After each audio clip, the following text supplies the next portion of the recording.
Sous la pression de l'opinion, le gouvernement a lancé donc son simulateur, premier simulateur mis en ligne, suis-je concerné.info. Retraite, qu'est-ce qu'il faut en penser? Ça tombe bien, on l'a testé. Bonjour Emmanuel. Bonjour. Emmanuel Lévy, rédacteur en chef adjoint chez Marianne. Donc on attendait ce simulateur pour y voir plus clair. Le Premier ministre avait dit tous gagnants avec cette réforme. Bon voilà, là on a des cas de figure, des cas de type, moins une petite dizaine, qui permet d'évaluer donc l'impact financier de cette réforme des retraites. Et voilà, une fois qu'on l'avait testé, est-ce qu'à la lecture de tout ça, le système de retraite universelle, c'est mieux, on est tous gagnants, oui ou non, vrai ou faux alors? D'abord, le simulateur, il n'est pas encore prêt. Hein. Il a du mal à décoller parce que c'est quand même un truc très compliqué à mettre en œuvre pour que ce soit universel. Donc il faut rentrer plein de paramètres. Donc pour l'instant, on n'a que des cas types. Ils ont été dévoilés en partie par les confrères du Parisien et de RTL jeudi matin. Et c'est à se demander si le gouvernement a un bon conseiller communication parce qu'on s'attendait à ce qu'il nous vendent une retraite tous gagnants. Enfin, pour l'instant, il avait communiqué uniquement sur plus de justice, plus d'équité, plus de facilité. En réalité, si on lit les cas types qui ont été publiés, c'est tous gagnants et très gagnants. Alors on peut s'interroger. C'est merveilleux alors. C'est merveilleux, c'est formidable. Ah, donc le Premier ministre a raison. Effet garanti, reprise médiatique immédiate, d'ailleurs on en reparle. Ouais.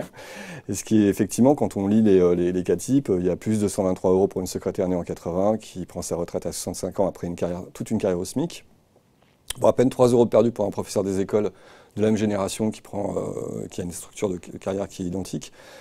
Et le grand gagnant, il faut le trouver chez le CADSUB qui a suivi une progression de carrière fulgurante puisqu'il part presque un petit SMIC pour finir à 11 000 €, je crois, de mémoire, avec un plus 1 767 €. C'est formidable. Voilà. Et en même temps, je le connais, il n'a pas l'air convaincu. Hein. Non, non, quand c'est fou, il y a un loup. Il faut aller lire la petite note méthodologique qui est... Ça tombe bien, il l'a lu. Hein. Il l'a lu, il a travaillé dessus et... il y a des petits manques quand même, donc on compare l'existant à ce que donc la retraite, le système de retraite qu'on a aujourd'hui, au système universel qui va être mis en place. Ouais. Alors il y a déjà des manques, il n'y a pas l'âge pivot de 64 ans qui est quand même un sérieux sujet. C'est encore en négociation. C'est encore en négociation. Échapper, hein.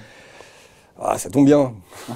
Il n'y a pas l'âge pivot. Ensuite, pour les enseignants, apparaissent les primes jusqu'à 16%, 18% pour le professeur des écoles né en 1990.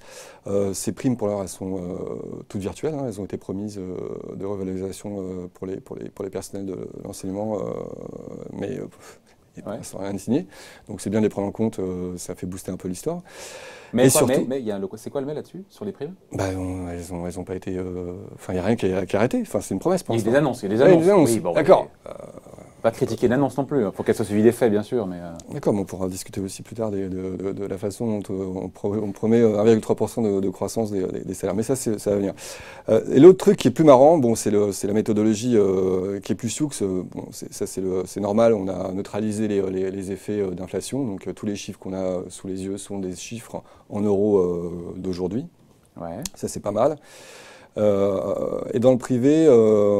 donc les euros de demain sont convertis en euros d'aujourd'hui, c'est ça? C'est ça. Donc ça permet d'une comparaison et bien de pas tomber dans le flou monétaire que l'inflation peut créer, parce qu'au bout de 25 ans, avec même une petite érosion monétaire, au bout de 25 ans, ça fait presque 25%, 1%, ou même 30%.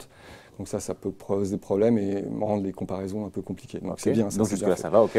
Mais petit bon point. Ce qui est marrant, c'est que le SMIC évolue comme les salaires. Par contre, la dérive des salaires est prise en compte. Et donc c'est toute la question, parce que la dérive des salaires, c'est un élément important du système les pensions universel. Qui seraient indexées, ou les points ou les pensions?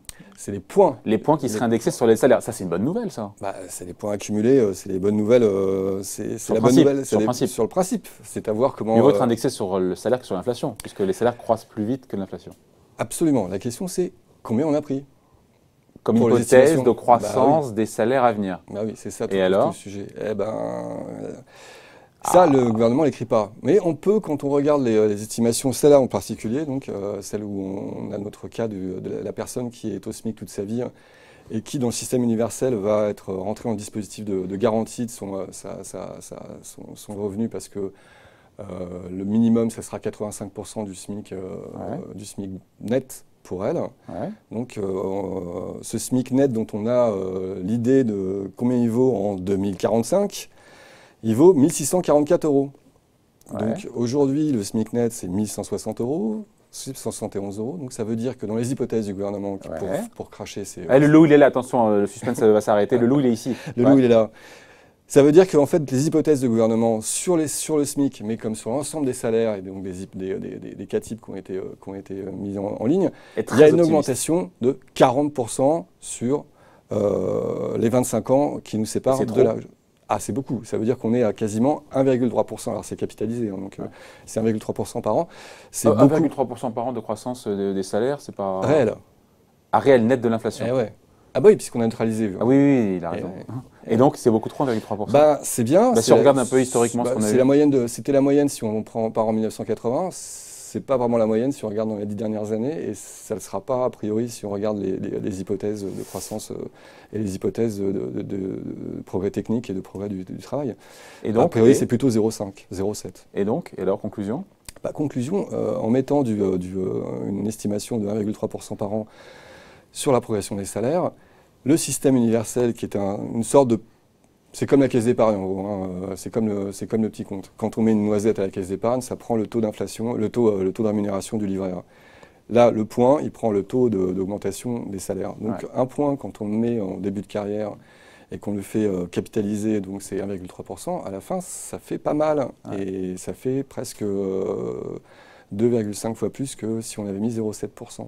Donc, en gros, en prenant cette hypothèse largement optimiste, oui. Le simulateur, qui pour l'instant donne différents cas de figure, renvoie évidemment un truc très favorable pour la retraite la retraite universelle, qui est une retraite de capitalisation de points. Oui, pas de capitalisation, attention. Oui, capitalisation de points. Voilà. Donc c'est la faiblesse pour vous de cette première version du simulateur, qui n'en est pas un encore une fois, c'est d'avoir pris cette hypothèse qui a peu de chances de se produire, et donc qui fait que quand on voit les cas de figure, on se dit bah oui, tous gagnants. Bah ouais. Et si on le refaisait la même chose, si on faisait la même simulation en prenant 0,7% donc de croissance des salaires nets d'inflation? Alors, j'ai pas fait le travail. Non, pardon, je suis loin de moi l'idée de vous coller, mais on n'aurait pas du tout le même résultat. Ah, on n'aurait pas le même résultat. Il y aurait des perdants. Il y aurait beaucoup plus de perdants parce qu'on se décale. Encore une fois, tout ça, c'est de la capitalisation. Les gens qui nous regardent connaissent un petit peu les systèmes de capitalisation de taux. Donc à la fin, c'est un système qui se stratifie, qui se segmente, qui a un effet boule de neige en fait. Ouais. Et donc le 0,7 points capitalisé sur 25 ans, c'est pas pareil que 1,3 capitalisé sur 25 ans. C'est presque 2,5 fois. Donc, conclusion, voilà, donc hypothèse hyper favorable qui a peu de chances de se produire, et puis sinon, première version de ce simulateur qui ne permet pas, encore une fois, de calculer sa future pension. Non. On sait juste, d'ailleurs, très vite, je suis allé dessus, j'ai vu que je n'étais pas concerné. Non. Ça donne un indice sur mon âge, d'ailleurs. Bref, on s'en fout. Mais donc voilà. Vous allez faire des déceptions. Ou pas, qui sait. Donc voilà, donc on ne peut pas calculer sa pension. Et là, on se dit, ce simulateur, il est de nature quand même à apaiser les craintes. Mais le problème, c'est que ça repose sur une hypothèse qui n'est pas crédible. Elle est quand même très très forte, cette hypothèse de croissance de 1,3% des salaires nets sur 25 ans. C'est très très fort. On précise qu'il y aura une V2. Une V2 qui va arriver le 22 janvier, juste après la présentation au Conseil des ministres justement du projet de loi. Il y aura 300 cas ou 200 cas supplémentaires type, mais qui seront sans doute fondés sur les mêmes hypothèses. Bon. Donc le simulateur va s'affiner. Pourquoi? Parce qu'il y a des arbitrages qui vont être pris sur l'âge pivot, sur la pénibilité, donc on pourra affiner les cas, mais il n'en restera pas moins qu'il fallait soulever lever le lièvre, hein. Non pas soulever le lièvre, lever le lièvre pour voir qu'effectivement ce taux, encore une fois, de capitalisation des salaires, qui est pris comme hausse de salaire, lui est éloigné de la réalité d'aujourd'hui. L'observation et des anticipations que nombre d'économistes font sur l'avenir, parce que même le corps qui estime dans ses projections l'évolution technique pour connaître le PIB estime que 1,3% par exemple d'évolution de la productivité du travail, il n'y a plus de problème de retraite. Voilà, donc on n'y est pas. Bon, si je résume, c'est un leurre. Pour vous, c'est un grand leurre. C'est le nom de la chronique d'ailleurs. Pour Marianne, c'est un grand leurre pour l'instant, ce simulateur. Quel mérite d'exister, sauf qu'il est biaisé. Hein. Oui, c'est un choix politique. Là, le gouvernement avait besoin de sortir des estimations qui étaient très favorables. Ça tombe bien, c'est paru dès le lendemain et le jour des rencontres avec les syndicats. Ça tombe bien, c'est le curieux hasard du calendrier quand même. On voit la couverture de cette semaine du magazine Marianne. On est plus dans la déconnade là.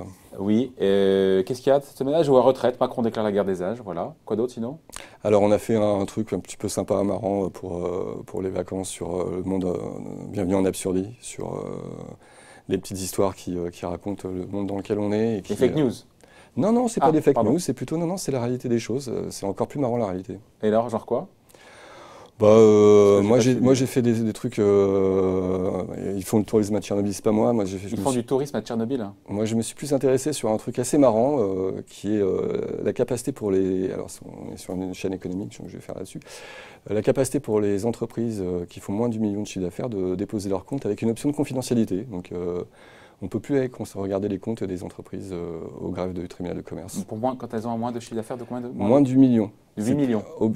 Originellement, l'option de confidentialité avait été créée pour les toutes petites entreprises de moins de 300 000 € de chiffre d'affaires. Ouais.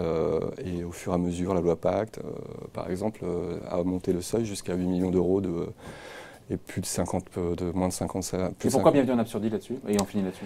On parle d'un monde où la transparence doit s'appliquer à tout le monde. Donc, bientôt, on va savoir si notre député il a pris 2 cafés ou 2 cafés et demi le 14 juillet dernier. Mais pour les entreprises, on met un plafond plus élevé. Mais pour les entreprises, on ne peut pas aller regarder les comptes, ni pour d'ailleurs les fondations d'entreprises, qui sont quand même des grands acteurs du débat public en ce moment. On l'a vu avec les questions de M. Delvoye et tout ça. Tout ça est à lire cette semaine et bien plus dans le magazine Marianne. Merci beaucoup Emmanuel. Merci David. Bye.